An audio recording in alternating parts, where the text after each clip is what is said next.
आज मेरे साथ हैं Zerodha के co-founder and CEO Nithin Kamath. Welcome to the show, Nithin. Thanks, Ankur. Thanks for having me on this. Thank you so much, man. It's been a pleasure connecting with you after several years. And of course, in that time period, I've become a bigger and bigger and bigger fan of what you've built. Thank you for doing all that you and your team does. It is such a massive difference that is being created in this country and hopefully for several years to come. So I'm super excited to have this conversation with you. Thanks. Thanks for the kind words. Awesome. So the format is very simple, 20 questions. And these are not rapid fires. You can take your time to answer them and you get a maximum of 3 skips. So at any point of time, you choose not to answer a question, feel free not to, but maximum of 3. Sounds good? Got it. Perfect. Let's get started. The number 1 question, Nithin, what's the biggest change you have seen in yourself in the last 10 years? 10 years. Okay. So I think, I started trading very early. And trading, for the material goals, right? As in, there was a certain watch I wanted to buy, a certain car. So if you went back to my bedroom when I was 16, it was just all the material things I wanted to buy. And these were my goals in my life. So I think, now compared to 10 years back, I've kind of realized that, those material goals don't really bring you happiness, but no, it'll be hypocrisy if I didn't say that. You can say it only once you make the money. But no, I've kind of realized that, like incrementally after a certain point, money doesn't really, really add much. And so I think I don't care about material stuff anymore, and that's probably the biggest change in me. So now I get more excited in terms of the impact of what I'm doing versus the upside in terms of whatever money you can make out of it. So that's really the biggest change, I think. Yeah, no, it's so true. I as you were giving this answer, I was reminded of a beautiful quote by Jim Carrey who says, "I wish everyone in the world got all the money and the fame that they wanted, so that they know that that's not the answer." And it's only once you have all of that, and I've seen that side of yours as well, even in your conversations early on, where you were going after those things, and you loved your watches and you loved your cars, and once you have them, you realize it's possibly not the dent that I thought. Awesome, wonderful. If not Zerodha, then what? What do you think you would be doing?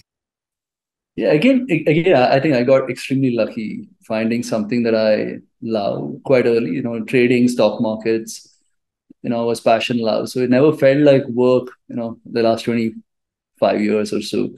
So I think I would have stuck around doing something around capital markets because, I keep joking with the team saying that I'm like one of those one-trick ponies types.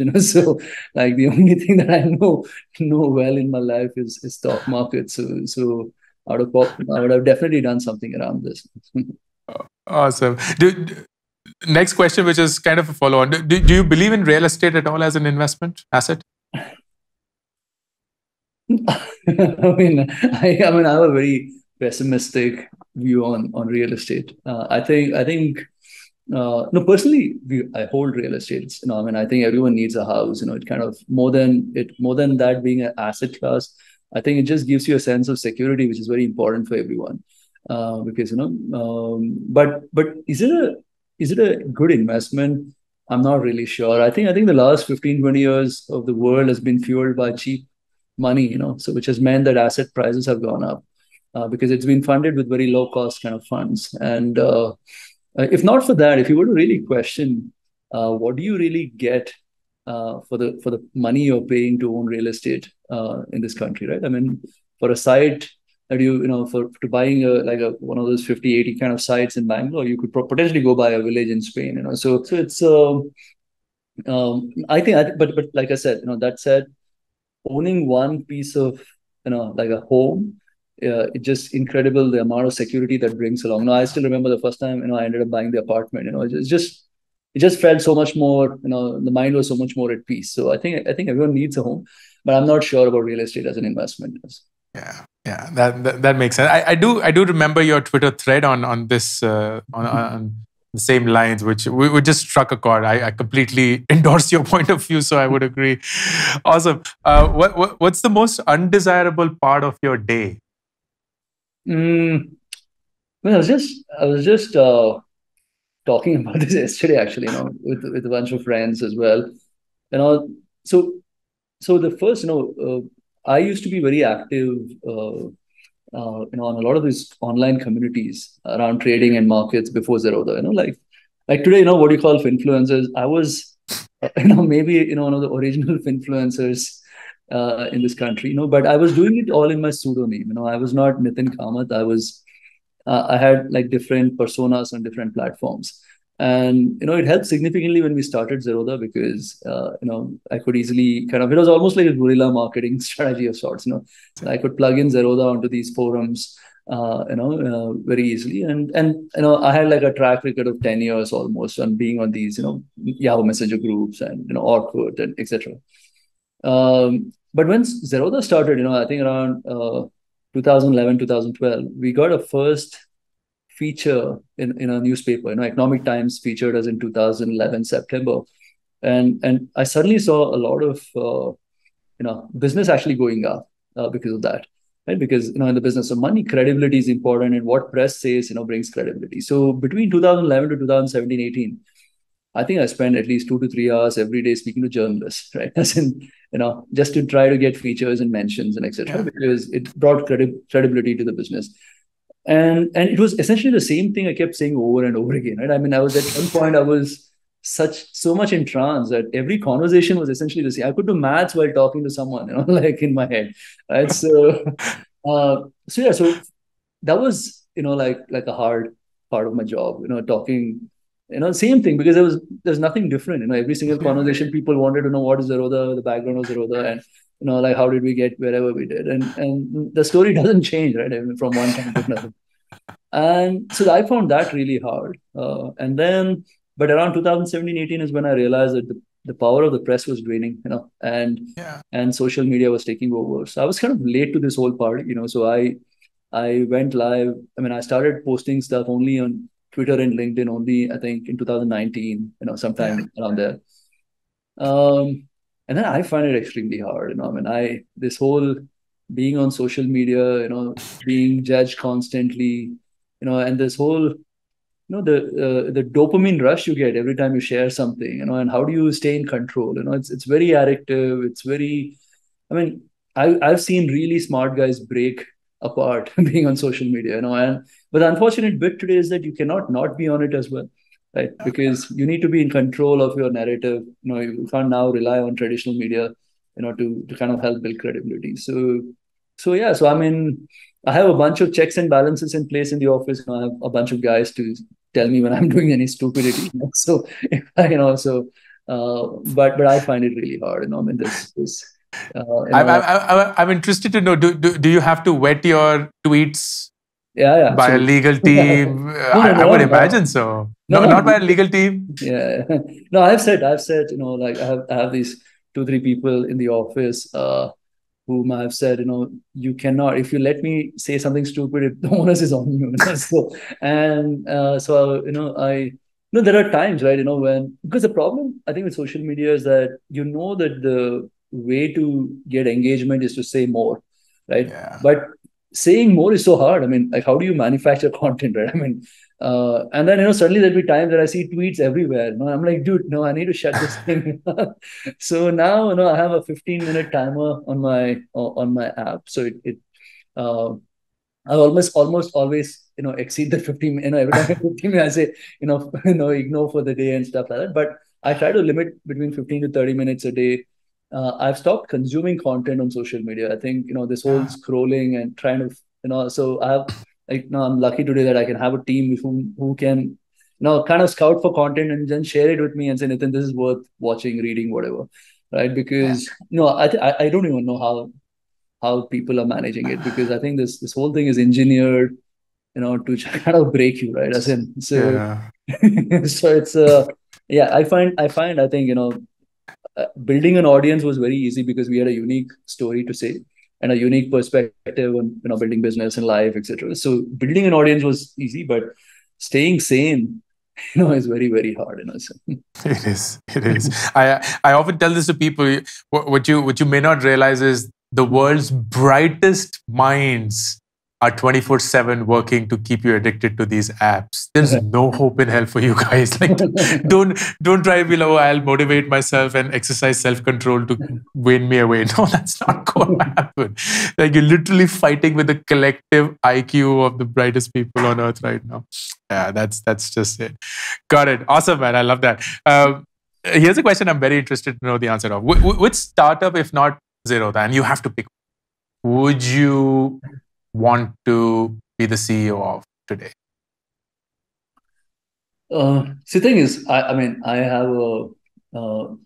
So one of the most exciting things I think about my job, the position I am in today, is that I have no obligations, right? And the only other person I know of is Sridhar Vembu, so who's and I saw some of your posts. I mean, maybe now that you're building your business without raising capital, so I don't think you have to pick anyone's phone call too, so but I don't think I'll be able to do this, which is interview and be on camera all the time, because I find it very hard. So maybe Zoho and Vembu is that's a really good one. Yeah. Yeah, that's a good one. That's a really good one. Awesome. I love that. What's the most surprising, perhaps even actually shocking would be the right one. What's the most shocking statistic / fact you have encountered, Nithin, pre and post pandemic, specific to say Zerodha? Something that just, whoa, what just happened? I mean, so I think just like I've generally been very pessimistic about our business. Okay, right from day one. I started. See that often. And I think that's how I am as a person. Which is I'm always trying to kind of factor in the worst case outcome. So then your chance of staying rational remains. But when you're trying to factor in that worst case outcome, you're always constantly almost being ending up being pessimistic of sorts. So I never thought there are so many Indians who can potentially invest or trade the markets. I mean, in my head, the audience was shallow. I mean, even today it's shallow, but I thought it was much more shallower than what it is, and I'd assume that it'll take an X amount of time to grow from point A to point A to Z types. I mean, in the sense, I never thought that we can go from 2 million customers to 11 million customers in 2 years. I never thought our revenues can bump up as much or generate, the business can generate as much profits, because I didn't even think that there is such a large revenue pool from which you can, generate income. So that was really surprising.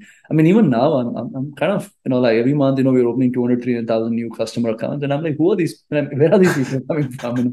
So, so I'm quite shocked in that way. And so I mean, I even now, I think as India, the audience that can potentially invest trade in the markets is not more than 10 to 15 crores. But you never know. I mean, I might be potentially surprised on that as well. We're at all-time highs, and the market continues to beat other asset classes in terms of returns. You never know. I mean, people, maybe even farmers will start, investing, trading the markets. You never know, right? But yeah, but it's unlikely that something like that can happen. But I've been very surprised in terms of the sheer market size and the value of investments that has come through retail investors over the last 2-3 years. Yeah, I would concur, man. I would absolutely concur. Something happened in the last 2 years, which is awesome. Great. I know you have an opinion on it, but I would love to very quickly gather your thoughts again. You've often said that if you want to be a full-time trader, well, good luck with that. It's not that you're going to be sitting on lots of money. But there are, surprisingly, and most of these questions, I should tell you, Nithin, these are not my question, but these are the questions the audience have sent in for you. Right. And a recurring one was, should I become a full-time trader? Because Nithin, who we really respect and adore, says not a good idea. So what are we missing? Because we see so many stories of people like literally making money overnight. So what is it? And these are typically really young people. So I'm very scared for them because they must be lured by the the charm of cheap, quick money. So anything that you want to mindfully share with them? One of the issues I've had over the last 2, 3 years, where we've benefited as well out of this, right, is this, people coming to the stock markets with the wrong expectations, coming to the markets thinking they can somehow make quick and easy money. I know I've said this before that stock market is probably the toughest place in the world to make easy money. It's easier buying lottery tickets than try to make money trading the markets because when you buy lottery tickets, if you make some money, you're not going to go buy more lottery tickets with that, right? As in, you'll probably go buy a house, car, whatever. But if you're trading the markets, you make money, that money is coming back to the markets. It's not going anywhere. And if you're made money in the wrong way, it all eventually, you tend to give it back. It's, you cannot stay lucky for too long, right? As in, so the problem I've had is that, this whole, there's this whole audience which is making it seem on social media that it's very easy to make money. And we know that it isn't, right? Because, we have, our customers, like less than 1% make more than fixed deposit type of returns. And the regulator now is actually asking us to mandate, I think in the next few weeks or so, where brokers will start sharing like overall what percentage of customer actually make money and lose money. So maybe, wow.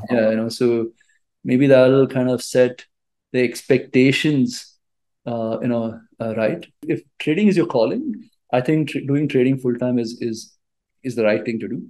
But how does someone figure if trading is your calling? I think trade, give it 1 or 2 years before you decide to do full time. See if you're enjoying it, and that whole enjoying it. I think you need to be honest to yourself. Yeah. There's a lot of times, getting addicted is counted as enjoying it. It's just two different things. When you enjoy something, you get better over time, right? And so the idea is to see if you're getting better over time, and only when you're completely confident that you're good at it and this is your calling, you're making some money, is maybe when someone should take the risk of quitting a job and doing this full time. Because the other piece of information that that I have is that people who have another source of income tend to do much better trading than people who do only trading. And because trading, like a lot of people think trading is about that strategy that can help you pick up the best stocks. That it isn't. Trading is all about how you manage the money. Like in business, right? It's about where do you, on what kind of trades you put more money, on what kind of trades you don't put. It's all about money management, and all the money management depends on the fear and greed bias that you have, and that the chance of that bias impacting you is higher when this is your only thing, right? This is what will put food on the table. So I think everyone should give a shot at trading.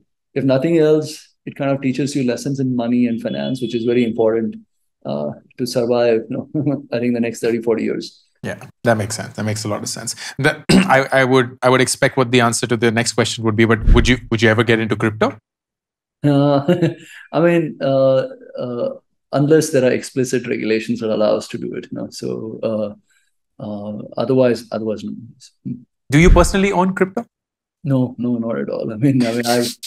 I got offered stakes in a lot of these crypto exchanges at those angel seed round and all. But I've taken as a business, I think one of the things that we've done right is that we've always had this whole regulatory foresight of sorts, which is very important for a regulated business, saying that, well, how can regulations play out in the future, and then try to build your business for that, right? And crypto, right from day one, I knew that until there is clear, explicit regulations, I don't think we should be doing it. So I don't even, I haven't even ever owned any crypto or nothing related to crypto. Got it. Who manages your money, Nithin? Nikhil. Nikhil. So and is there like a status check that happens every quarter where we are and so on, or is like just brotherly love where I'm sure you're taking care of it? Yeah, no, I mean, the thing is, both of us, said at one point that what is that, minimum amount we require to ensure like our lifestyle can be maintained for X period of time. And we said, that much money has to be kept in a place which has zero risk, right? So the safest place, and post that, I don't really care. No, I mean, once in 6 months, we sit with a chartered accountant. He runs us by the, whatever financials. And otherwise, yeah, I'm not really bothered much about that. I would assume so. All right. What's the hardest part about running Zerodha? Yeah. I think I've fallen in love with the business. I don't know if that's, which means You have to pick one. yeah, which means I care too much about what customers say, so Ah, that, affects me significantly, in the sense, I think, like I every day I get up and, thinking, how do we make life of our customers better, how do we help them do their money, manage their money better. So, but the thing is, you want to slip up as a business, right? I mean, there is no, we're a tech business. There'll be tech issues. There'll be unrelated stuff, regulatory changes that can change the user experience. I mean, but the thing is, being the face of the business, I'm really right. It's like, I'm facing the firing squad. yeah. So yeah, so just when customers are nasty for whatever reasons, I mean, they probably have valid reasons to be nasty, but when they're nasty, it does affect me. And so I've stopped, like I said, I on social media, I just fire and forget. I don't bother looking at comments, etc., because I was realizing that, I'm getting affected quite a bit. But I do get emails, when customer writing me emails being nasty, and that affects. I mean, it's we've done a decent job over the last 3 4 years in terms of not having issues. But I think the first time we scaled really quickly between 2017 to 2018, like that 1 2 years, we had a bunch of technical issues in terms of downtimes, etc. And I mean, I don't know how many times I thought of jumping off the building, So, and that piece of the business is what is really hard. I mean, of course, there is volatility in the business. That's, I mean, I've been doing a business for 20 25 years. I'm used to that roller coaster, but just this whole falling in love with the business and the customer is has its issues of sorts. It's also about, I think, like I still remember, when I met you the first time when we did that podcast. It was like a show or whatever we did. I think you just started. It was much before you actually started off on your own, right? As in, Yeah. and I could see that day that, this is where this is what you're good at. I mean, there was like a twinkle in your eyes doing this, right? As in, so so I think we are lucky that we've all ended up picking up things that we love to do. So Yeah. so you can grunt through it, uh, even if whatever obstacles, right? As in, and this is really what I, like I have a 7 year old son, and I think my, like, the biggest, one of the top things to do in my life right now is to help him figure what he likes, love to do in his life. I think, Exactly. if you can somehow figure, you're lucky enough to figure that in your life, now everything else becomes a lot more easier. It If I was is. not doing broking and say I was doing, say, banking, I don't think I would have survived this. So, and so it's Yeah, no, so true, man, so true, and that's such a wonderful goal to have towards your child. Is just help them figure shit out, and then it's like autopilot. Awesome. Do you read often, Nitin? Are you a reader? I mean, no, I mean, historically, I didn't. I started trading quite early, so I've read a lot of books around trading and markets, etc. But I think in 2017 I got introduced to Audible, so I started listening to audiobooks. So yeah, so I kind of consumed a lot of content, but I mean, I switched to a lot of these podcasts, etc. So I mean, and I think last 1 2 years, very little books of sorts, but a Mm. lot of podcasts. Now I'm listening to something. I find it really interesting. Like I'm trying to figure stuff like what do I do next in my life, and I find it very interesting to listen to people who've been there, done that, right? As in, like, and just to kind of figure how they are thinking about it. As in, now, how did they handle success? How did they handle the failures? And what do they do with the business once it, like every time I meet someone really big, I ask him, dude, how do you keep yourself wired? I mean, you're, say, 65 70 years old, you've done this for like 45 years. Like, how are you wired? As in, like, how do you? I mean, like, I just had met Uday Kotak recently, and that was my first question to him. I'm like, how are you, like, even doing this now? As in, and I think, yeah, I think it's a. I don't know. I mean, I don't know if I'll be able to survive this 20, 30 years. No, I mean, it's it isn't. Yeah, but I listen to podcasts. I mean, I've read a bunch of really nice books. Recommended, to me. But otherwise, it's usually podcasts. Beautiful, man. Awesome. What's the worst thing about you, Nithin? Yeah, I mean, so one of the couple of people who are brutally honest with me is Nikhil and Kailash. So and Kailash especially, he's like my. I keep saying this, he's like my spiritual guru of sorts. So so he's usually very honest with me, and he says one of my worst qualities is that I try to, like, all this these hard people conversations I tend to postpone, and I do it mainly because I don't want to hurt the feelings of the other person, but it just complicates with time. I mean, there is no. I mean, the earlier you talk, it's easier, but I understand that, but I find it still very hard to do it. I almost, this hard political decision, I keep pushing it and end up doing that conversation only when it cannot continue anymore. And yeah, I mean, I've had, I've kind of made peace with it as well, saying, what, it's a bad quality in me, and but it, if it somehow, you know I find it very hard to say, like, to move those conversations even now. But yeah, but I think it's put me in really tricky situations where I've been stressed, because it's kind of eating my mind that I need to have this conversation. And but yeah, so that's I think it's a bad quality. What's the most expensive thing you own? I mean, I think the house, as in, I mean, because it's um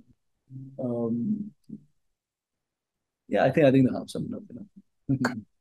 What's the most expensive thing after the house that you think you will own?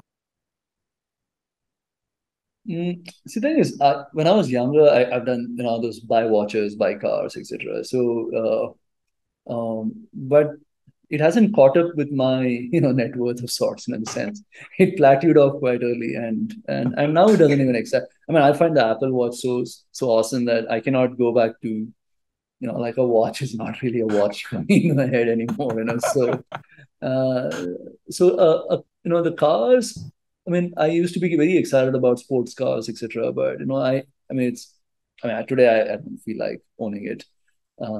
So No private jet in the picture? Oh, absolutely not. No, Thank God for so, no, I that. think it's just. I mean, I hope I don't have to regret saying this, but I think in a country like India, owning jet is kind of borderline ugly of sorts. So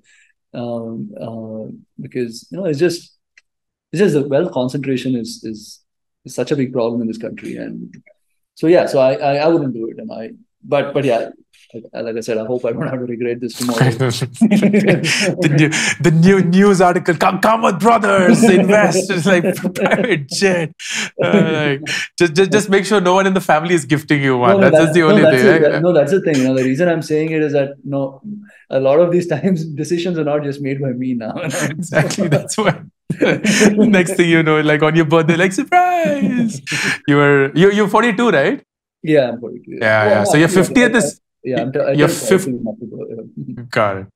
Yeah. So your 50th is what you have to watch out for, because your 50th will be when somebody might lose their shit. I mean, like, let's just buy an island or a private jet or something. God. Okay. Today, between watches and cars, what would you pick? Cars. I mean, car at least you can enjoy. So I like driving fast. So I wouldn't. Nice. I mean, I wouldn't mind getting into a circuit and drive fast. Yeah. Nice. Awesome. Between beaches and mountains? Beaches. Lovely. Pick between speed and perfection. I think speed. Yeah, Interesting. because Is that driven by the cars?